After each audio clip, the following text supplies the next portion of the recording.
Chapter 10. Asking Too Many Questions. Bootsy was making another one of his usual drug deliveries. This time, though, the delivery was for the Richard Kelly Drug Organization. He was there early in the morning before the sun was even up. Bootsy had no loyalty to either Sandy Lopez or Richard Kelly's organizations and delivered drugs to both regularly. It was strictly business, and he knew from experience that being aligned with either organization exclusively would be bad for business. It was far too profitable to be the go-to, trusted delivery guy for both. So, Bootsy remained neutral and kept his business endeavors close to his vest. The only other person who knew about his dealings was Sophia Fire. She was someone to whom he entrusted his secrets. Sophia herself was Jamaican-born, a woman who preferred practicality over anything else. She was not one to flaunt her beauty, even though she had it in droves. She kept her head clean-shaved. She was Bootsy's enforcer and closest confidant. She was certainly beautiful, and she used that attribute along with her knowledge of the drug game to assist Bootsy. Her loyalty to him was something that would never have been questioned, and she always ensured that Bootsy was never disrespected. Their alliance, though, was a secret to most, because people rarely ever saw them together. Still, for those who knew, it was safe to assume that if Bootsy was at any location, Sophia Fire was not too far from him, always watching. As Bootsy drove his tractor trailer hauling new vehicles into the rear parking lot of the dealership, Sal Antonio flagged him to park the tractor trailer to a marked location to unload the vehicles. Sal Antonio worked for Richard Kelly and managed all the security and enforcement for Richard's drug organization. To Richard, Sal was not the smartest or brightest in his organization, but what he lacked in intelligence, Sal made up with his loyalty. He was relentless when it came to anything related to Richard Kelly's interests. His Italian heritage and sense of pride made him a formidable man to deal with due to his excellent knowledge of security. Sal knew how to size up a person and to dispose of them should Richard ever need it done. Richard had first encountered Sal Antonio when he was a young teen. He had noticed that Sal was homeless, and he provided Sal with his first job opportunities. Although Richard constantly tested Sal's loyalty in their initial years, at this point, there was no question that Sal would take a bullet or go to prison for Richard Kelly without a second thought. Bootsy watched as Sal Antonio ordered his workers to remove all the vehicles from his trailer carrier. It was interesting to him that Richard's drug organization chose to hide their narcotics in the front and rear bumpers of all the new vehicles. Since there was no reason to hide the smell that so very clearly produced from the drugs, Bootsy had seen dealers in the past use mustard to disguise the smell from canines and even other animals who would be keen to sniff out the goods. Yes, it would be strange to see mustard-covered packages coming out of a brand new car, but it certainly was worth it to fool any drug-sniffing animals. It was obvious to Bootsy that his drug organization had no fear of police involvement. Therefore, he realized that Richard Kelly's drug organization had the local police on his payroll. Always wearing a hoodie, Bootsy was consistent with his attire when he did any drug transport, and today he was in his usual all-black attire.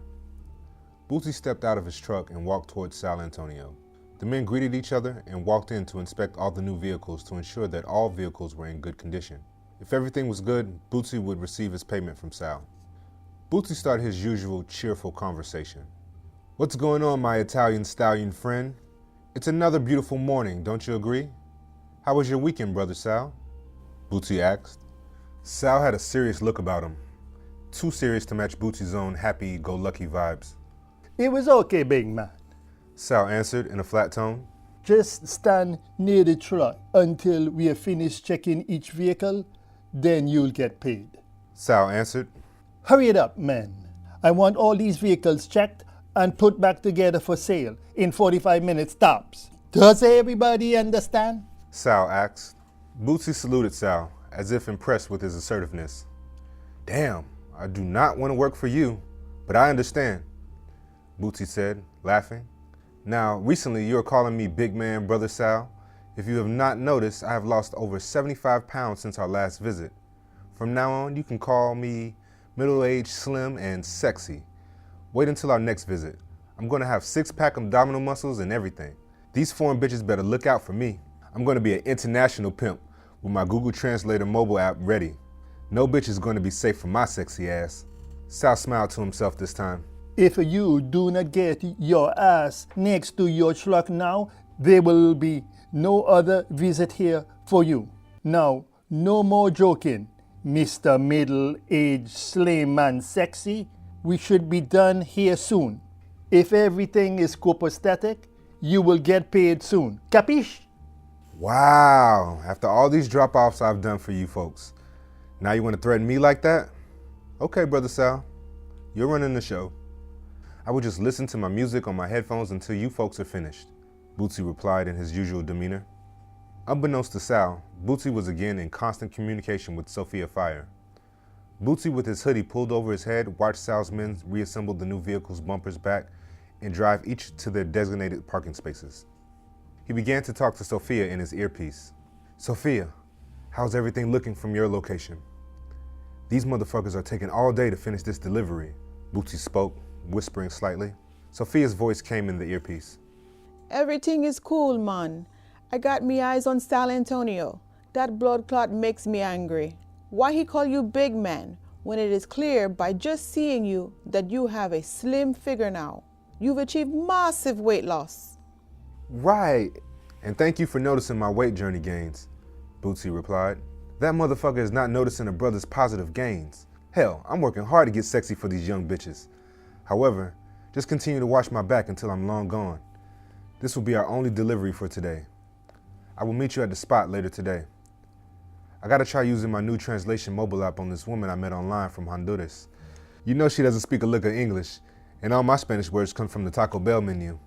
Oh, and the inappropriate words I learned from Jesus in the 5th grade. Puta bendejo. He laughed heartily as he said it.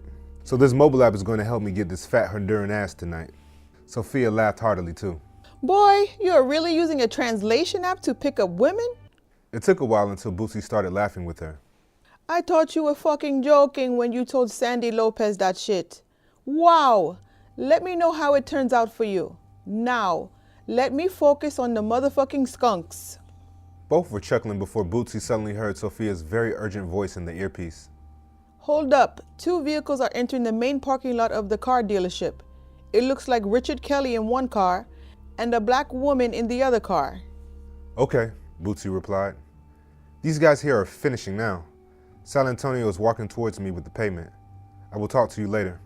San Antonio walked towards Bootsy with a large duffel bag. It made a satisfyingly heavy thudding sound as Sal dropped it on the ground.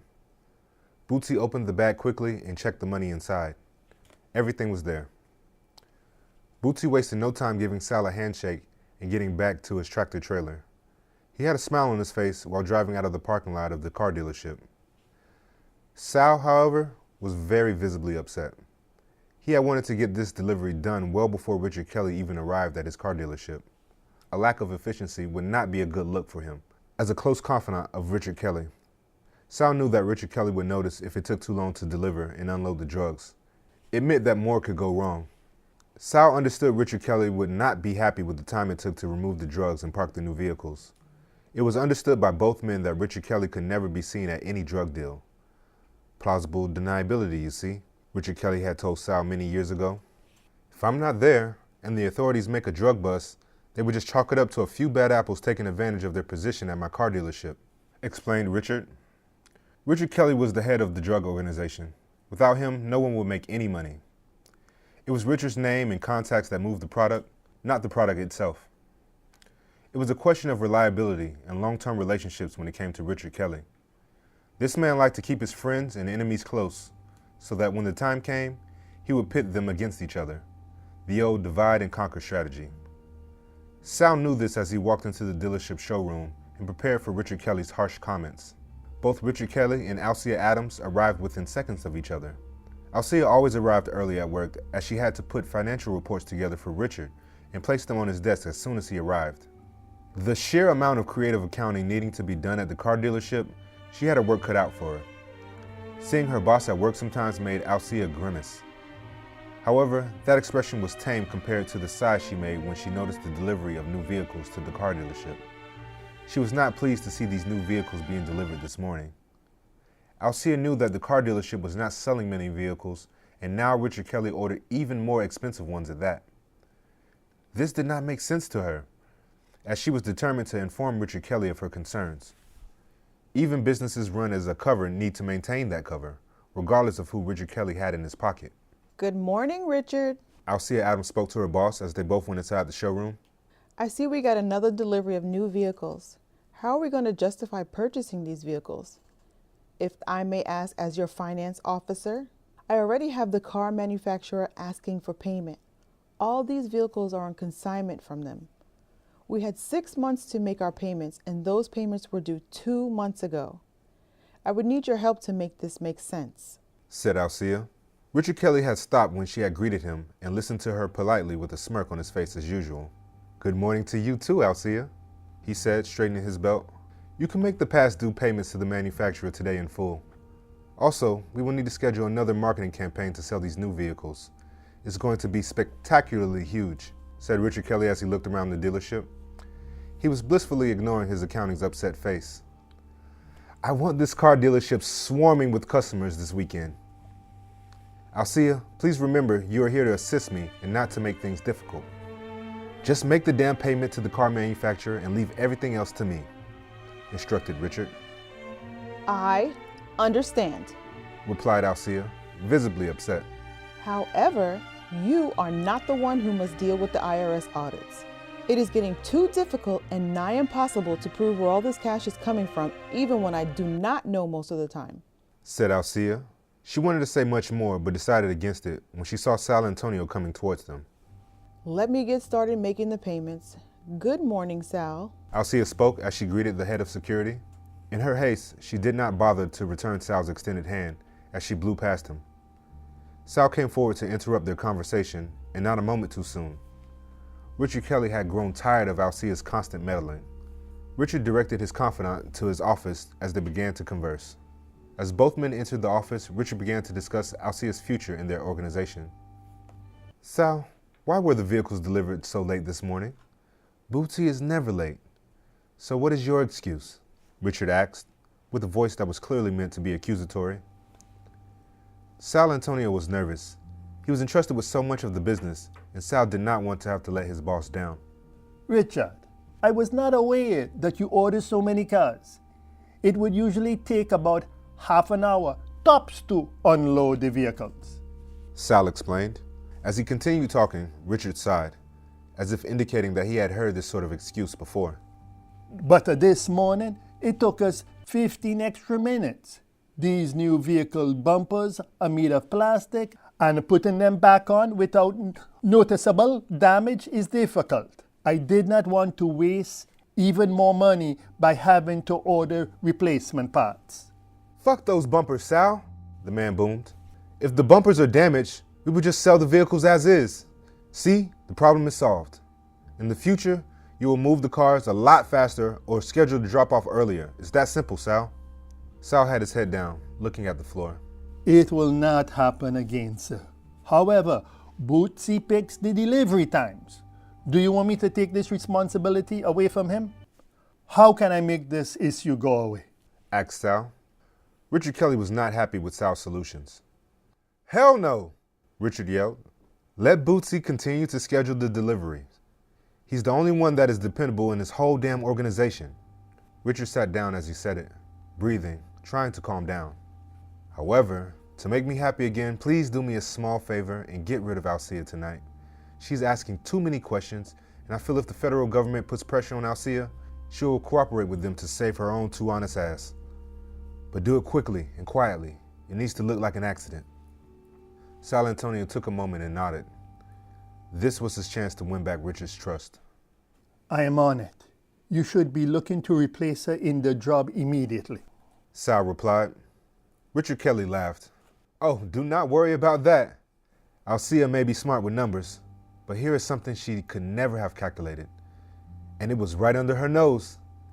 She has been training her replacement for the past 6 months. I'm going to promote that sexy blonde junior accountant by Friday. We need to mourn Alcea for a few days before filling her position, told Richard. Richard Kelly laughed, and Sal joined in. Sal then put a plan in motion to make the words of defiance against the dealership owner the last ones Alcea Adams would ever say. Alcea Adams had left the car dealership later that day and was taking a shortcut to her house. It had been a long day, and she was eager to finally get home and relax. On any other day, she would take her regular route home. Tonight, though, Alcea was already running late, and she knew using the Boyd Highway would be like being in a parking lot because of rush hour traffic. Walking would have been faster. While driving, Alcia was playing her music loudly. She wanted to escape from the tense day by playing her favorite song. Her shoulders begging for a massage and her legs were feeling weak as she pushed on the gas pedal to accelerate. As she started to sing her favorite song, not every word came out as naturally as it would on any other day. The detour she chose to take tonight did not allow her to really focus on the music either. Alcia turned into a rural road with few streetlights and large ditches on each side. Considering that this route would take off half an hour from her usual route, Alcia was far too focused in looking forward and not behind her. The car behind her was speeding considering the rural road conditions. However, in her current state of mind, Alcia did not notice, at least until the speeding car was directly behind her and struck it from behind. Alcia Adams was stunned, dazed, and pressed down hard on the gas pedal in confusion. In any other situation, she would have stepped on the brake and confronted the unknown driver. However, she noticed her surroundings and decided against this confrontation. The unknown speeding car hit her vehicle again and caused Alcia to drive into a large ditch. Alcia took a moment to get her bearings as she moved to open the door. She realized she was trapped. Alcia had fallen in a way that made it impossible for her to get out of her vehicle. The unknown driver was Sal Antonio, and he quickly stepped out of the once speeding car with a handgun. Sal could hear Alcia crying for help as he smiled a devilish smile. His slicked back hair in Italian dressing style made him look like he was on some sort of dance floor as he walked with a smooth rhythm towards Alcia's car. As Sal walked next to her damaged vehicle, he saw Alcia struggling to get out. He approached her and pointed his gun and flashlight in her face. Sal wanted her to see the person that was going to be her executioner. Alcia's injured face came into view as Sal shone a light onto her, and she realized that the help she wanted was not here, not at all. She continued to cry for help and beg for her life, because what else could she do? Sal shot her several times in the head and up the torso. It was satisfying to him, seeing a person's life taken from them. It would have been more so if he had been able to look her in the eyes, but the condition of her face did not really allow that to happen. Still, it was a good kill for Sal, and he congratulated himself for it. Sal walked back to his car and grabbed a container of gasoline. He poured it over the crashed vehicle and lit a match before throwing it onto the car. In just a few seconds, Alcia's lifeless body was fully engulfed in flames, and this accountant would never disturb Richard Kelly's. Thank you so much for hanging out with us. If you had fun or picked up anything from this episode, please assist us by hitting the like, subscribe, and notification buttons. You can also comment and share our content. These small things really help our channel and mean a lot to us. Also, special thanks to our Patreon supporters. You guys are the heartbeat of this channel, and we can't thank you enough for being so generous. If you would like to join our Patreon community, please click on the link below. You can contribute as little as $5 per month. You can get all kinds of perks. You can even buy merchandise of your favorite characters at our shop store. Click on the link provided below. That's going to do it for now. Until next time, remember you are cherished by us. So be kind and know that we consider you as family.